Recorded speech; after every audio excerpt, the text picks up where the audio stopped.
Well, the focus, of course, of one of the most important industries in our country is in Cape Town, at the mining Indaba. Big conversation happening around mining safety. You'll remember, of course, how this affects tailings dams, like the wall collapse at Jagersfontein, which sent a wave of toxic, poisonous sludge heading into that town, literally wiping out structures. Much of that sludge will still be there. Jaco Pieterse is an operations management consultant who focuses on issues around tailings dams. Jaco, good afternoon to you. I really do appreciate the time. As I understand it, a tailings dam contains water and then the chemicals, often very poisonous chemicals, that are used in the mining process. How difficult is it to actually manage a tailings dam safely?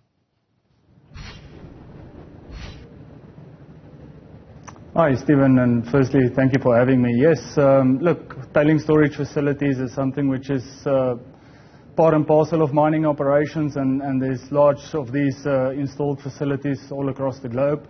It typically contains mine residue in the form of a solid and water mixture that then gets stored appropriately, right? So within the context of maintaining the integrity of the assets across the entire life cycle of these assets is fundamentally important, and I think a lot of development has taken place over the last couple of years, especially with the support of the ICMM, the United Nations Environmental Programme, as well as the Church of England Pension Board, to make sure that let's say the level of independence that provides the assurance that these facilities are operated and maintained accordingly gets enhanced. So lots of development in the space, but still definitely a journey to be had lying ahead. Is it quite expensive to maintain, to make sure that they're kept safe, to make sure that children can't get into them, for example?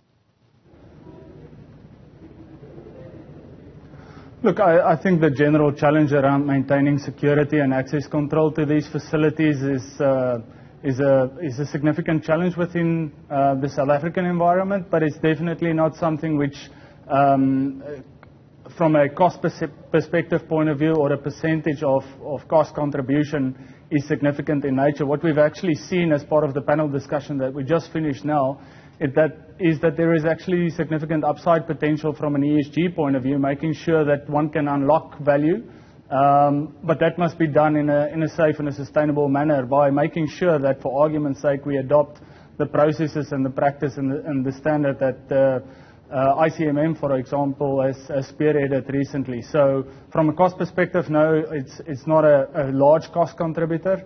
But the general access-related requirements and maintaining that in the South African context obviously poses its challenges. It's in a way quite strange because so much of what is used in mining residue may have its own value. The chemicals may be useful. Why are tailings dams so big? I mean, I realize that over the course of a mine's life could be 50 years. I suppose the stuff left over just piles up. Yeah, it's a great question, Stephen, and I think technology and advancements has made a significant contribution to make sure that recoveries and yields can be improved over time. We've seen a significant uptick in the adoption of new technologies, making sure that we can address these historical tailing storage facilities all across the globe, and some early green shoots of that has materialized, where in some instances you can still recover in excess of 30% of those tailing storage facilities, significantly unlocking value, but in addition also reducing the environmental footprint thereof. So we're quietly optimistic around the upside potential of this, as long as we can do this in a safe and sustainable manner, which I believe is feasible and possible.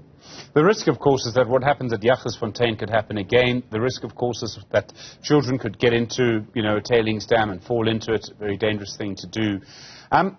There's going to be a huge conversation around the obligations of companies to manage these. Some of the companies that did the mining don't even exist anymore. Is that a problem? There can be a huge fight over whose responsibility it is. Yeah, look, I think, Stephen, transfer of ownership is important. What is comforting at the moment is that the newly established DTMI framework specifically looks at the transfer of ownership and the providing the independent assurance on that. But in addition to that, it's something that one can never say that risk completely disappears. However, still within that context, I believe zero harm is possible, right? So zero risk is not possible, but zero harm is possible. And we need to provide the assurance and the oversight through the appropriate governance and where relevant, legislation and regulatory requirements to make sure that a tragedy of that nature doesn't occur again. Jaco Pieterse, thank you. Operations Management Consultant focusing, of course, on tailings dams.